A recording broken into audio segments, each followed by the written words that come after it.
From Working Title headquarters in Baltimore, Maryland, it's ITRS with Jordan BDJ Taylor. Tonight's guest, multimedia artist Corey Laury, and recording artist and DJ robbieisntliving. And now for the host of ITRS, BDJ.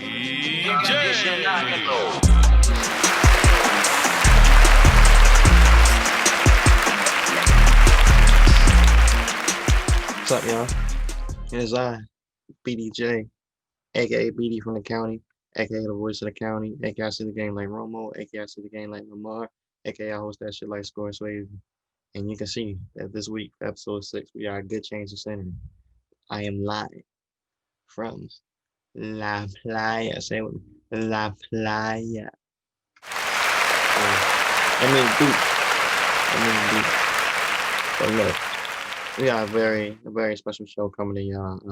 Some very great guests, but as always, we're gonna kick it off with the monologue, Wise Words from a Decent Man, presented by your boy BD.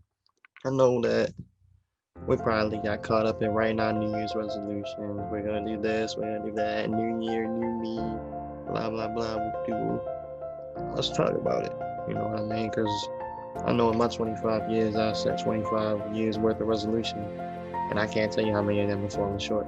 But why is that? Why have I fallen short on my goal? Why do I say I'm going to work out more, I'm going to eat better, I'm going to save more money? Why do I say that year after year, but never fully fulfill it? It's all about intention. So that's what we're going to talk about today. We're going to talk about intention. We're going to talk about being intentional with your goals, being intentional with your growth, really knowing what you want, really visualizing what you want. Because yeah, it's cool to have goals. It's cool to say I want to be this, I want to do that. But if it's not what you really want, and by really want, I mean one, that you really want it, and two, that you're willing to put in whatever work needs to happen to get there, it's just not going to happen for you. So instead of making obtuse grand goals about when you're going to do this, you're going to do that, just be intentional and reassess them joints every month, every couple of months, whatever time frame works for you. I didn't set out to host a show, but at the beginning of the year, my boys was on a board back home in my room, a couple flights away, a couple hours back north. I wrote down that I wanted to have my own show, I wanted to have my own podcast, I wanted to have an individual spin-off podcast on the work its own input. And while that technically hasn't come to fruition, we created ITRS Season 2, you know what I mean? Me and Taj created Politics as Usual, so just being intentional with them goals and reassessing them, but just not giving up the first time it looks like it's not going to happen. The first time you get a roadblock, the first time you get a snag, just be intentional, and if you really want it, make it happen, man. But I wish you nothing but the best. I wish you nothing but success. Same thing I can do to help you, anything. Hey, you want to be on the show? Maybe that's one of your goals, to be on ITRS. We're not hard to find. So I wish you peace. I wish you blessings. I wish you a productive year, a great year. And hopefully it's better than 2020. I don't know, it might be worse, this might be the new normal of things, but I wish you personal peace, personal freedom, and the ability to weather whatever storms are thrown your way. So look, we're about to cut the commercial break. As always, we're looking for sponsors. If one of your goals is to make some more money, you can place your product right here. After I'm done talking, we can just cut to it. You know what I mean? So just be creative. Don't limit yourself. Think outside the box. Holla at BD, holla at Score. Whatever your dreams are, we try to make them come true. Under, to a reasonable extent. But yeah, great show coming up. Place your commercial right here. And I see you on outside of the break. Yo, Score, Benjamin Banger, Tom here, congratulating you personally. I understand that you guys just finished an album called Telepathy Club, and it was inspired by Toonami and Mob Psycho 100. I'm looking forward to seeing what you guys have created.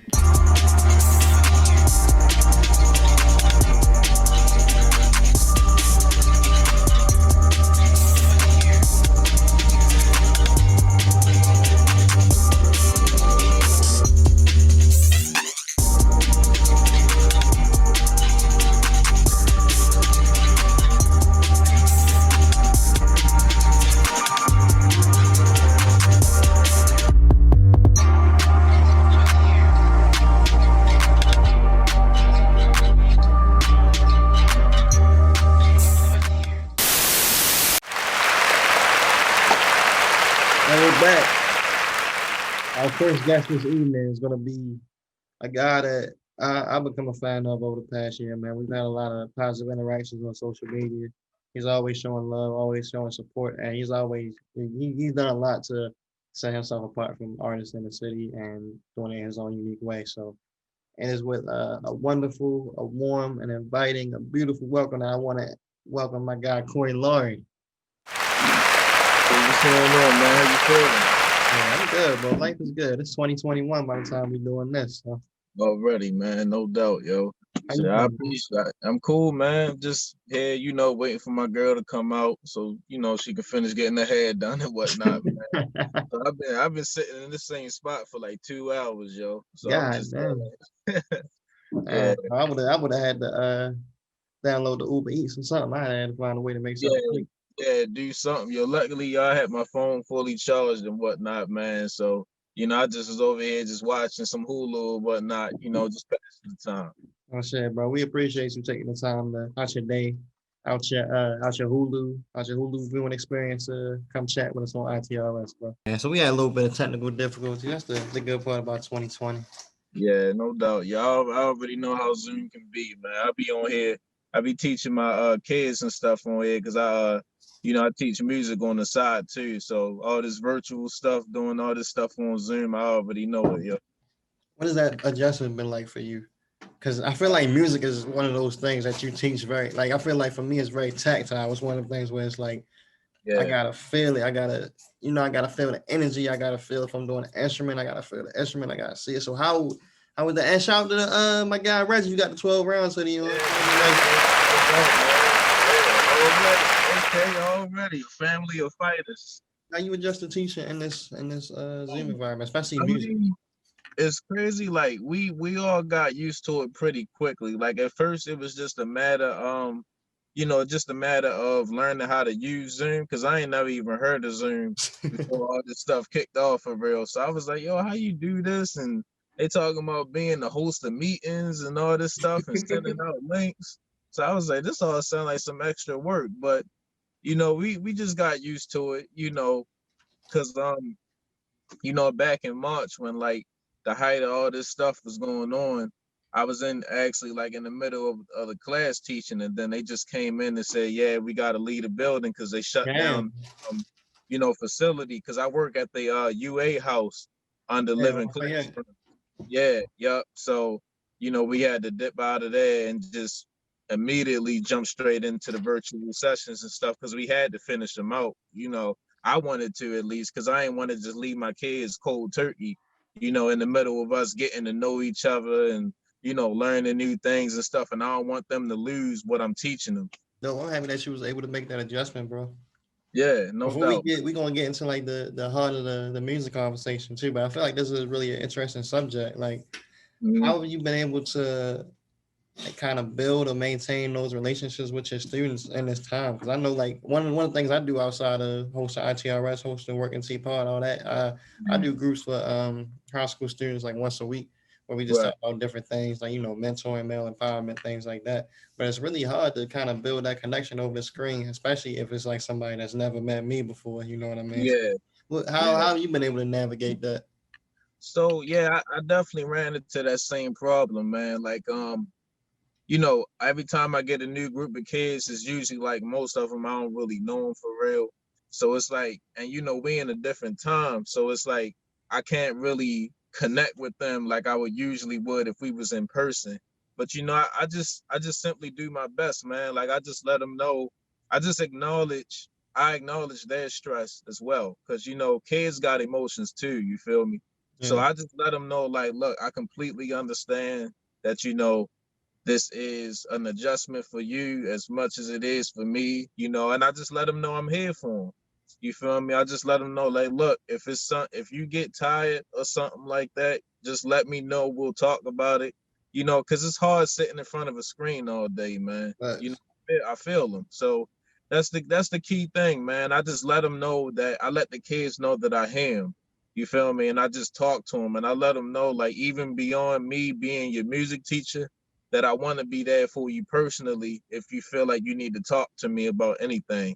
you know, because you can tell how tired they is Mm-hmm. and whatnot, and you know how stressed out they is and whatnot too, especially because you know I'm not the only class that they in. They doing full on schoolwork Mm-hmm. on top of this too, you know. So you know that's just the main thing I do, man. I just make sure I let them know that I feel them, you know, and I'm here for them. Let me get a round of applause for compassion. Compassion, goddammit. Yeah, bro, that's one of the things that I've seen in this pandemic. Like, I feel like people either have skewed towards, all right, I'm going to go all the way towards, well, let me just lock in on what I already know and let me just lock in on work on all systems. Everything must still be the same exact way it was before. But I've also Right. seen people like what you're describing, like what I've seen from, there's too many people to name, people leaning into that compassion, leaning into that. This is an unprecedented time that we've never been in before. You know what I mean? What can I do to help you out? What can I do instead of me like scolding you or me judging you or me saying X, Y, and Z? Right. This is hard for me, so I know it must be hard for you. So what can I do? So that's dope. But without further ado, usually every episode of ITRS starts with the origin story. We made an exception this time because we didn't really go into the origin story. But Corey, let me know your origin story. How'd you get started in music? However you want to break it up, whether you want to start with your background as a teacher, your background as a artist, how they intertwine. My mother found this ad in the paper for piano lessons. So, you know, I told her you know, that's what I wanted to do. So pretty much, man, I just got started doing piano lessons once a week from 8 all the way up to the age of 18. And I just was taking piano lessons consistently, you know, so that's when I started learning how to play music, how to read music, how to write it, you know, on sheet music and stuff like that. Mhm. And I just pretty much was doing that. And it wasn't until like around 11 or 12 that I was saying, well, I'm kind of getting tired of playing other people's stuff. You know, I want to play my own stuff now. You know, I want to make my own stuff. So, you know, I had a PSP, and you know, a lot of people don't remember this game, but Timbaland actually came out with a video game that you can make beats on and save them onto the PSP. It was called Beta Raider. That's So that's crazy. when I started fiddling with the beats and whatnot. I was like, okay, you know, like I was, you know, getting into trouble at school, making beats at school. You know, I had my head down at the desk, you know, making And the the beat on the PSP. PSP and whatnot, and the teacher came and took it from me. But, you know, ever since I started messing with that game, you know, I knew that's what I wanted to do, you know. So then I wanted to take it a step further because it's like I kind of started outgrowing the PSP like real quick. So, you know, my dad showed me this video of Mystical and Manny Fresh listening to beats in the car. And like, you know, I was 12 at the time. So, you know, I ain't really understand YouTube or nothing like that. But I was like, why they got 12 million views? You know, just from listening to music in the car. He was saying that Manny Fresh is gonna pay no, Mystical is gonna pay Manny Fresh to for that music. So I was like, well, I want to do that. How can I do that? And then, you know, he bought me FL Studio 9 off of Craigslist. And then the rest was pretty much history, man. Since then I just been pretty much developing my sound and just working, you know, like I try to tell people that like, you know, I didn't reach my peak. I'm still learning Yeah. every time, you know, like, so pretty much, man, the main thing that I started taking the music like seriously, like I knew I wanted to do it as a business like when I was like 14. So I started like reaching out to people, you know, trying to sell my beats and whatnot, reach out to artists. And then I realized like, you know, I kind of wanted to do more. So then like 16, 17, I started getting into film scoring. And Oh since wow. then, that's pretty much been like my main plan of action, trying to get into the film scoring game. And I've done a couple things before. How does that differ? Like, how does your mindset have to differ from creating something for an album versus creating something for a film? Like, how is that process different? Yeah. Um, it's roughly the same. I say like the people that I'm working with is a little different. Like I ain't gonna say like better to work with, but like filmmakers and animators and stuff, those the main people I work with for real. They usually know what they want a lot more than like what an artist want. But like, of course, you know me, I work with everybody. So if you don't know what you want, I'll help guide you along to that. You feel me? So I'll help you out. But I say that the like getting started is a little different, but it's about the same. But creating, I say it's still pretty the same, because it's like the way I like to do it is whether you an artist or a filmmaker or something, the first thing I ask you is like, okay, what are you looking for? How do you want this to sound? And do you have a reference? So, I tell them like, yeah, don't be afraid to send me a already existing track from another artist and send it to me, because that's what, major film composers do anyway. They listen to a track from somebody else to get an idea of what you want. You feel me? And that's what I tell artists too. I'm like, hey, look, tell me some of your favorite artists that you like. I'll go through, I'll listen to a couple albums, pick the study the production styles of the stuff, of the beats and stuff that they choose, and I break it down and kind of, put my own style on it, but still sprinkling in a little bit of them, so that way you can hear that familiarity of the artist that you like, but it's also me, so you don't have to worry about sounding like that artist and stuff. So that makes sense. It's pretty cool. So let's run through you specifically as an artist, because I know 2016 is when you kind of got started. That's when you had Ink, if I'm not mistaken, and now you Right. got Preston and Wolf, which is 2020. So wow, I guess the question is twofold. Number one is, what was the process like behind those two projects, and how was it different, and how have you changed from those 2016 days to what we are now?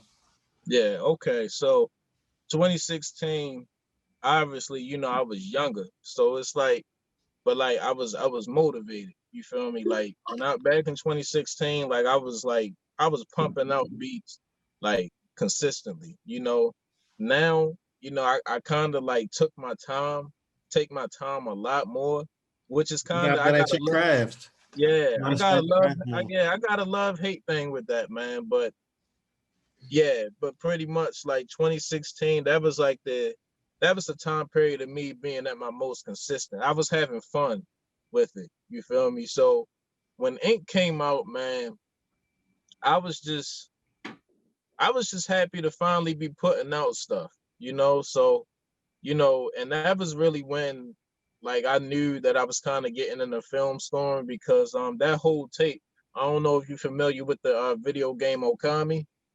That's the one with like the White Wolf. Yeah, yup. That whole tape was inspired by each, character that's Damn, found in that game.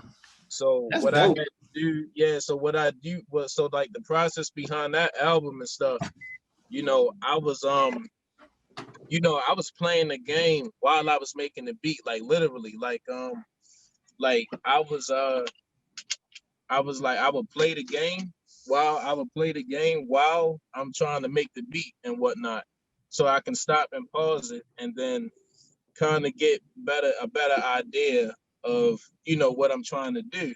Mm-hmm. So I say the process behind Ink, some of the beats on there was already existing. So I just, I ain't really feel like making everything from scratch. But with Preston and Wolf, I knew that I had to make everything so fresh. You feel me? I had to like kind of deliver like something new that I never heard before.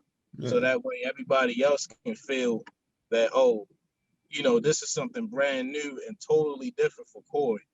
But the process behind Preston and Wolf, that was long, like so really long, like extremely.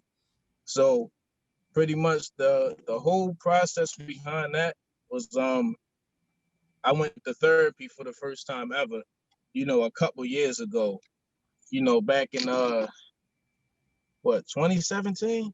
Yeah, 2017. And I was going through a lot, because this was after I dropped out of Frostburg back in 2016. Okay. 2015 going into 2016. So pretty much I was going through a lot and whatnot, and I was struggling with my mental health. I started noticing that when you know, when I noticed that I was pretty much not doing too well in classes and whatnot.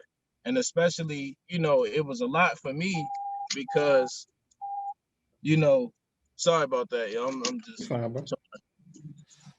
trying to make sure I maneuver out of here, right? All right, I'm good. Pretty much. So the whole start between me going to therapy and whatnot, my girlfriend, which is actually sitting in the car with me, and she too shy to say hi. But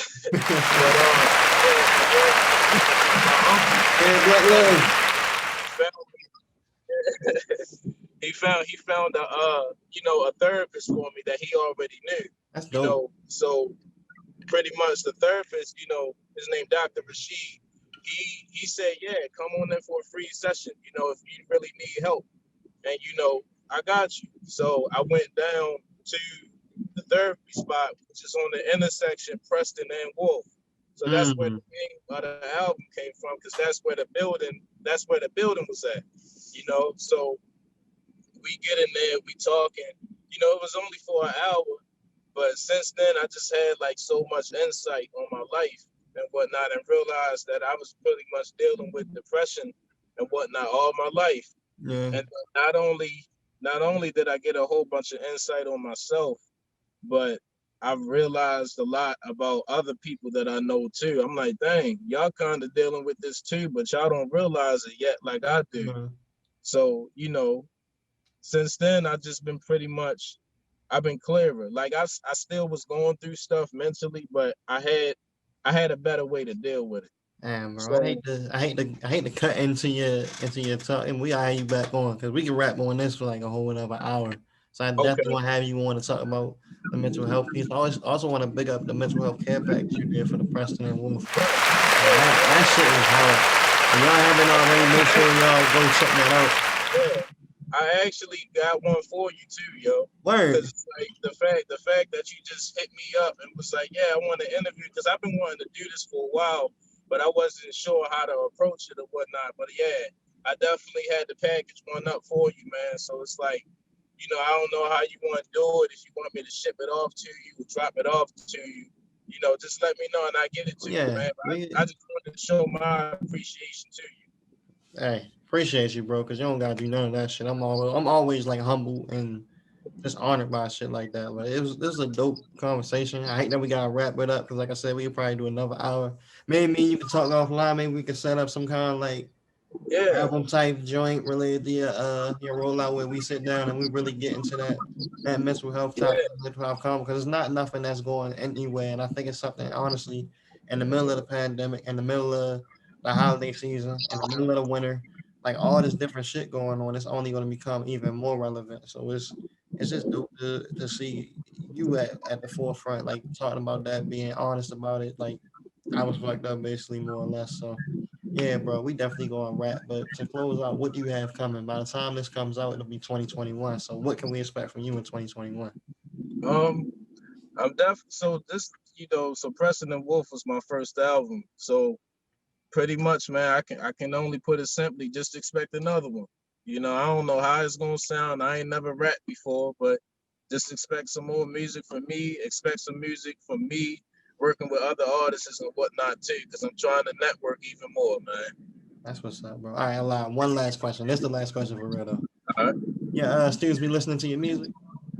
Yeah, I had to break out the shyness, because I'm like, the way I push my music out, I'm shy with it, so I gotta stop. But it's hard for me to tell them, no, you can't listen to my music when they ask, because but they listen to it and they be gassing me up. I'm not even gonna lie, like they was clapping and everything. They were saying they talking to their parents about me and stuff. I'm like, yo, chill, like stop, y'all embarrassing me. But yeah, they listen to my music like all the time. That's what's up, bro.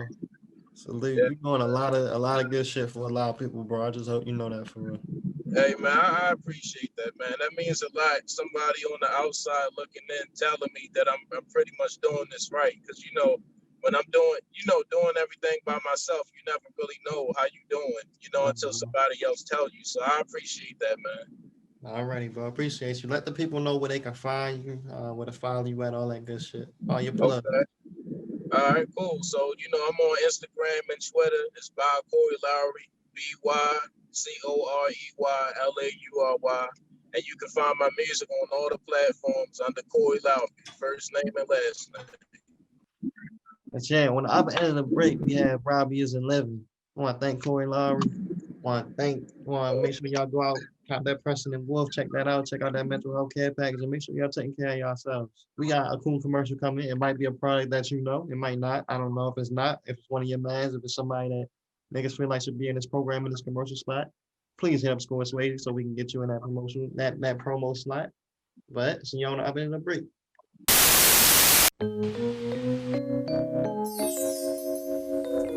What up? Sean Ski in the place to be. Yeah, this is Sean Ski in the place to be. What up? Sean Ski in the place to be. What up? Sean Ski in the place to be. Watching me, watching me, watching me, watching me, watching me, watching me, watching me, watching me, watching me, watching me, watching me, watching me, watching me, watching me, watching me, watching. Them niggas watching hoppers running from the cops.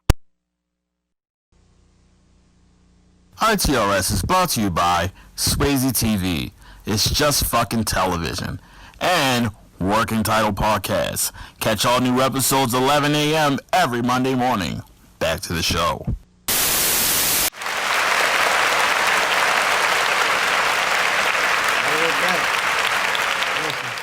Our next guest, contrary to his name, is alive and well.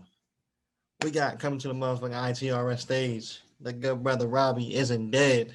I'm sorry, Robbie isn't living. I said your shit wrong. It's all one and the same. Bro, I want you to be not living, you feel me? I don't want you to be not dead. Like, You feel me? But the thing is, it's a thin line between both. Because when we just exist in here, you know what I'm saying? And we not walking in our purpose. We just being here, just walking around, just doing whatever. Like, you know what I'm saying? We might as well be dead. So, I don't know nothing. You seen Soul on Disney Plus? I have not. I've heard great reviews. Have you seen it? Yeah, that shit you just said made me think of that. It's like this part. It's not really a spoiler for real, but it's like this concept of like lost souls, and then people just get caught doing shit that doesn't really matter, and their soul like isn't being sparked by what they love anymore. Are they like stuck in somebody else's body, like if they're a lost soul? Nah, they just like stuck, just wandering, upset, because their perception is that everything is negative or everything is like, one way, so they get stuck in that perception. So sometimes people can just come up and be like, no, like life is good, like shit is all right, you can manifest some good shit, and they're like, oh, I'm not lost anymore. Like it's a dope movie, bro. It's not. I gotta see it. Yeah, I've heard great things. I gotta see it. Who is like, so who's playing the soul of like the woman or the guy? Is it? It's a woman soul playing. Jamie Foxx and Tina Fey. Word. Yeah, Angela Bassett is in it. Felicia Rashad is in it. Great movie, but I'm not giving Disney any more fucking promo because Disney ain't promoting. Yeah, they're not paying. But yeah, that's really got. I'm definitely checking out. Fucking Disney. Sound effects on point, by the way. That's whoever's doing that is on it. Swayze himself. Wow, love it. I love it. Yeah, man. We have a really well thought out, really fleshed out production here. Besides me getting the guest names wrong sometimes, and sometimes my background doesn't really move the way I need it to. You feel me? It doesn't really. But, I mean, hey man, it's giving me Planet Namek. Like it's giving me Piccolo. It's giving me. Who's the other Namekian that was like he wasn't Piccolo, but he wasn't a punk. Neil. Yeah, they got rid of him, right? I think Frieza did him in. Him and Piccolo fused. This is a great interview. This is so funny, right? Every interview usually start off where niggas like, yo, give your origin story. The last interview was the first interview of this season where we didn't start off with an origin story. Yeah. I think that this is actually the second interview of the season where we're just going like impromptu. Yeah, so it's like that it worked out like that. Yeah, me too. I like it. It's more organic. Yeah, bro. As Larry June would say, hee. Without further ado, let the people know your origin story. Yes, origin. I feel like a movie villain. Origin, such a. Hey, I mean, you got a villain name. You think so? I would think it'd be more heroish. Like I don't know. That isn't living like the undead connotation. I can't really think of a lot of undead. Yeah. Well, let me explain it to you. So maybe you might think otherwise. But Robbie Isn't Living, 27-year-old artist from Baltimore, Maryland. If you can't tell, I'm sure somewhere. Yeah, link in bios. So artist and DJ. Last time I was actually on this platform, with my boy Swayze, he killed it with the questions and just, getting the best out of me. But artist and DJ. So for some time now, I've been rapping just about 15 years, crazy to say. And picking up DJing around 7 years ago, probably about roughly 6 or 7 years ago. So now I'm just back on the artist front. Still doing DJing in the backside, but artistry is the main forefront. Doing my raps, you know what I'm saying? Trying to add what I can into my voice. And there's this stream of so many voices and so many different personas and, people out there with messages. I'm just trying to do my part, Mm-hmm. That didn't really get me to the Isn't Living though. That didn't break it down. Yeah. So for me, Robbie Isn't Living is the idea of my name is really in itself is from the conception track 10, I think, from Late Registration. If not track 10, I think it's track 11. Never Let Me Down, Kanye and Brandy. And he says, they gonna have to take my life where they take my drive, because when I was barely living, that's what kept me alive. So it's the idea for me of, and I kind of, referenced it when we were just talking a minute ago. If I'm not in my purpose and I'm not existing, and there's been plenty of times where I've done it, just idle time, right? I'm not living, you know what I'm saying? I'm just existing. I'm just taking up space. So for me, I look at it as a scar, a sense I want to wear it like a scar of whenever I'm being lackadaisical, when I'm being lazy, when I'm not producing, I'm not living. I'm just existing. So when I say Robbie Isn't Living, it's more or less like reminding myself, like, yo, get back into what you need to, not necessarily be task driven, be purpose driven, So it's the idea of that. And then it's also, it's multiple, it's like an onion. It's multiple layers to it. Another layer is, for me, is I'm not living for myself. I'm living for God. So I want him to operate through me. So it's not Robbie's purpose. It's not what Robbie wants. It's not Robbie's will and ambition. It's what God wants. So Robbie isn't living, but God is producing through me. So it's so many different ones and so many different ways I've played off of it. But yeah, I hope that answers the question. Oh yeah, bro. That's fire. Okay, appreciate it. And it's funny you brought up Kanye, because I definitely was gonna ask about the Yeezus poster behind you, but yeah, this is like favorite rapper. That's your guy. Is it? He's not my favorite rapper, but you know what? Who my favorite artist? It's funny. I don't think I have a favorite rapper. Favorite artist of all time, Kid Cudi. But Ye is definitely in that sphere of influence of people who just like sphere. I said that funny. Sphere of influence who like has impacted my way of thinking and my way of looking at progression as an artist. So he's definitely one of my, if we're talking art, like art-wise or creative-wise, father figures, I would say, but not necessarily my favorite, or one of my favorite. Score made sure to tell me that I needed to ask you about your time in that duo called Just Us. Yeah. Yeah. So that was, I mentioned I've been rapping for about 15 years now. Has it been 15? Yo, time, where does it go, right? I feel like it is 15. We're just gonna throw that number out there. Okay, 20. And we're just we're going for it. And that was where it's pretty much, that was what it was. Me and my partner, Derek, and like, or some people know him as P, some people know him as Promise. But really that was my training grounds, like as my boot camp, and it's helped. Without it, I wouldn't be who I am, as not only as a person or artist, but as a person as well. And pretty much, that was just where I learned the art of how to rap, and I think there's a difference between knowing the sport and just necessarily knowing the art behind it. And then the messaging, that is a whole nother aspect of it, So I think that's where I'm at in my career now. And the side of where I'm at now is learning how to target the messaging and how to tailor the messaging. But up until then, just learning the sport of how to rap, the logistics behind it, that's what Just Us was. And man, so much great music. For the people who got to experience it when it was a thing, like they got just that, an experience. So what's it like going from being in that duo to being solo? So many adjustments, man. Honestly, and I miss it a lot of times too, is it's a lot more work. When it's two people, for the most part, like if I can't think of a concept, I can rely on someone else to do that. Or if I can't find a beat, like he can find one, you know what I'm saying? Or if I need something to inspire me, like, or vice versa, he needed something, we have each other. When it's by yourself, it's like, yo, and then for the most part, like, I'm really dolo. So it's on me, you know what I'm saying? It's all on me. Like, if this thing takes off or not, and it's all up to me. Whereas though you might have another spark or another push in your back.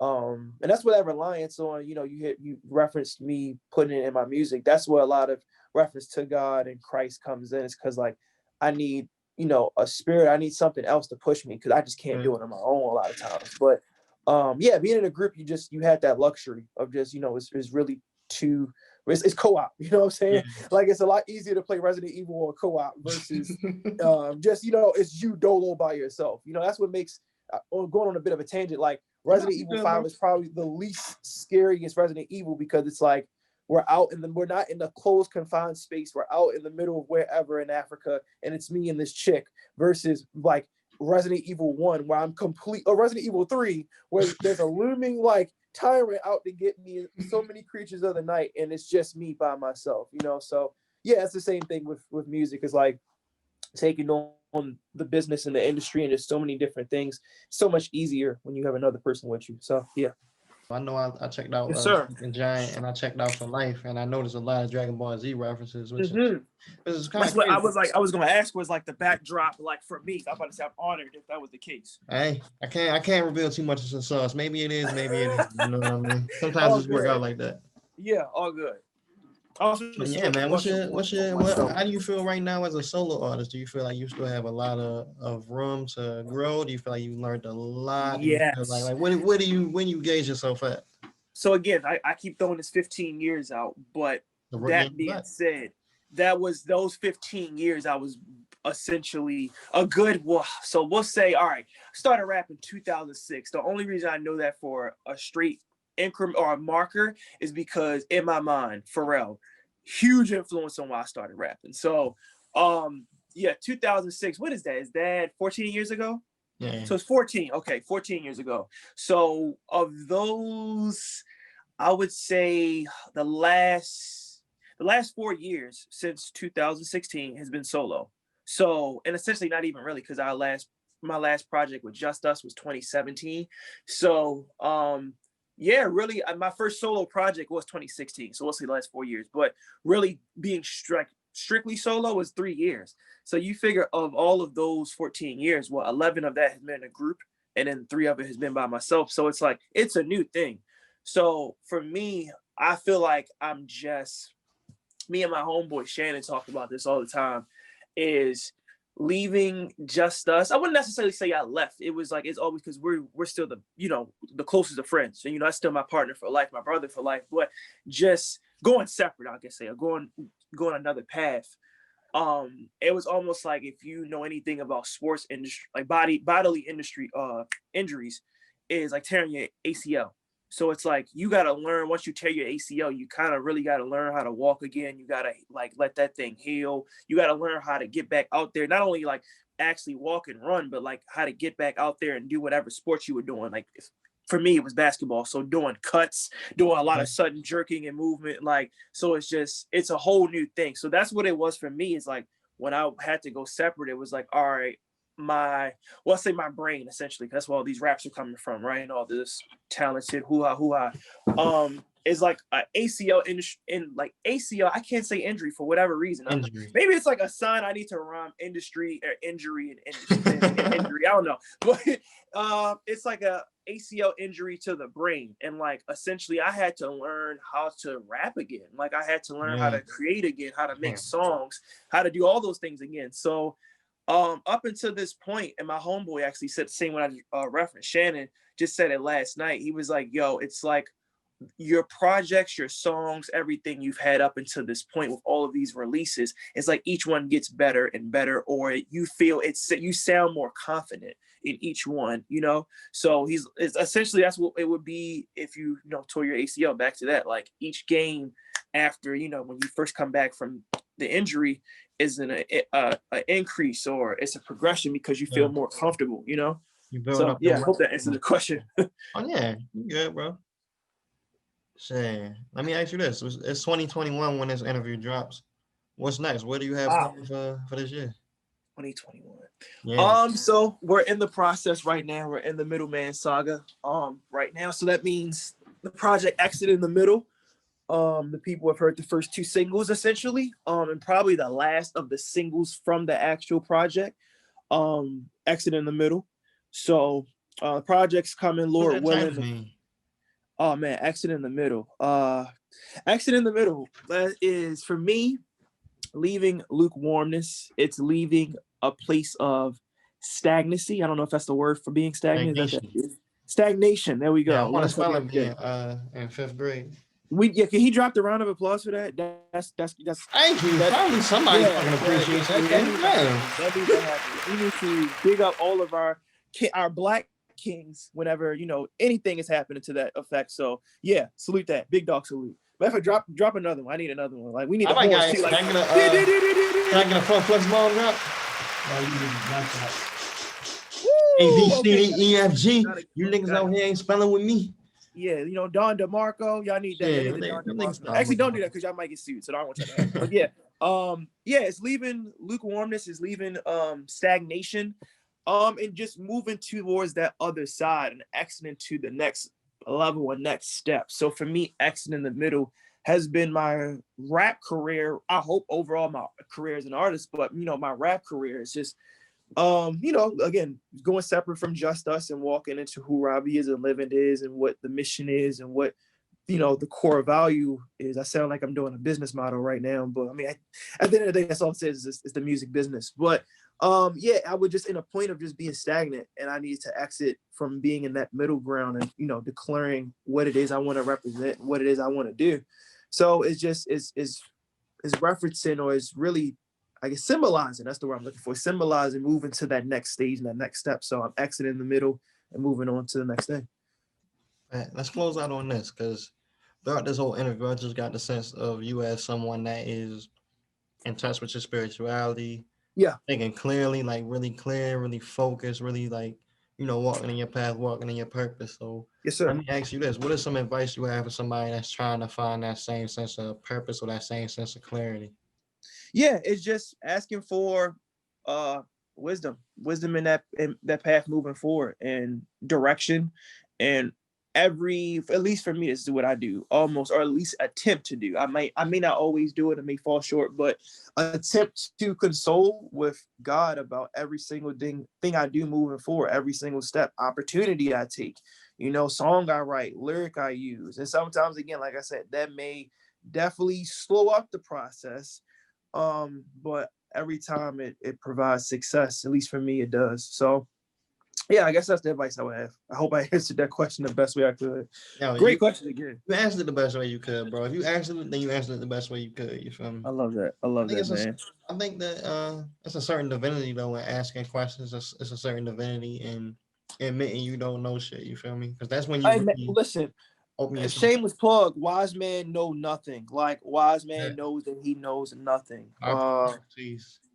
Yeah, that's a mix of mine, by the way. So yeah, check that SoundCloud, soundcloud.com/robbieisntliving, ROBBIE isn't Wise man know nothing. Great mix, by the way. But yeah, man, that's what it comes. Because like the thing is, we don't know nothing. Like even the wisest of men, what society would deem as wise, like we don't know a damn thing. Yeah, I don't even know how the internet works.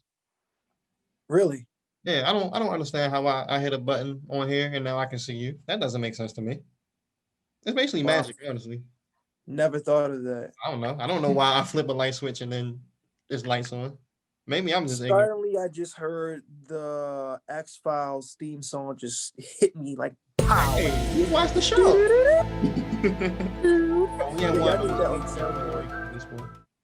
What happened? We had like one of those X-Files type like what the fuck is he talking about? Like last week Veggies was on here. He was talking about the killing dolphins. Killing dolphins. Oh, I've heard like the dolphins that are like murderous. Yeah, no, he's talking about magic dolphins. Magical killer dolphins. Magic. Oh, okay. Now but dolphins are actually really horrible animals. I've heard. Like gang stalk. Sharks, like they gang up. Yeah, it's really. I found that I was like, that's really dark. I kind of didn't need to know that either. I like dolphins how I see them. It's crazy how like terrible animals like dolphins and seals and koalas. Seals are bad. Yeah, they like gang up and beat the shit out of animals also. But they have Why? better. They have really good PR. Like it's crazy to me. Like the marketing on these animals as cute and cuddly and like. A seal having PR agency is crazy. Yeah, bro. I need to know who's handling this because we need some negotiations. Because there's a couple. SeaWorld, I feel That like got an unfair SeaWorld. shake. I need Whitney Houston to get a fair shake. I need Bobby Brown to get a fair shake. Yeah. Wow. Pretty much the top two, honestly. But they. Yo, what if like SeaWorld and like the dark animals or like the evil animals of the ocean have like a mafia like sort of governmental connection? You know what I'm saying? Like almost like all of the bad animals are like tell SeaWorld, yo, you give us great publicity and like in turn, like we'll sell out animals and like So I don't know, I might sound like I'm tripping, but I mean it sounds crazy it sounds rational to me actually. Hey, it makes sense. But so for some reason my laptop is not experiencing technical difficulties. So I think that means that it's time to Yeah, I think the government's telling Big Brother's watching for sure. I think we cracked the code because I can't even see the computer screen right now. Like this shit is actually crazy. Like no, like look at it. Y'all being watched. That shit is crazy. Did we just crack a conspiracy? Yeah, Wait we a in the minute. Matrix. But bro, let Kinda people know where nervous they can now. find you. Let them know what you got coming, and I'm gonna figure out how to fix my computer. Yeah, so more singles. Exit in the Middle is coming. Is no later than I hate giving dates. I haven't even given myself a deadline, won't lie to the people, but I don't see it being any later than February. Exit in the Middle, first EP of a line of EPs to drop this year. Following that, Striving for Change. Following that, Stretching for Heaven. More videos, short films, more songs, more stuff you can bob your head to, more stuff you can think about life to, more things you can dance, shake your bones to. So yeah, you know, I think I'm also thinking more DJ mixes. It's funny because I told Swayze that when we did the interview for me as I guess a DJ, wiki, like I told him, you know, more. It was like actually alright, so more mixes are coming, but then I was like more or less new music's coming. Now I'm in that stage of now releasing new like a lot of rap stuff. It's like all right, the mixes are now and like they're coming afterwards. So just more content overall. Like for 2021, I think for the people who are paying attention, you know, as Narwhal always said, like, why should people care? And the truth is, they don't have to care. You know, they probably won't. Most people don't care. But for the people that do, the people that are watching, like, just get ready to see a lot more grinding. I expect it, and I can't wait to hear it, bro. Man, I can't wait for the people. I can't wait for you to hear it, my brother. I'm curious to see what y'all think. I'm very curious. Yes, I appreciate you on this interview. This has been the latest episode of the PDJ Experience. Next week we'll be talking about how Saudi Arabian oil markets, corn syrup, and Mexican deer antler spray are all related to the rise in Bitcoin. I'm definitely tuning in for this, by the way. So yeah, I'm excited to hear it. Actually, I'll be safe. Until next week. Peace.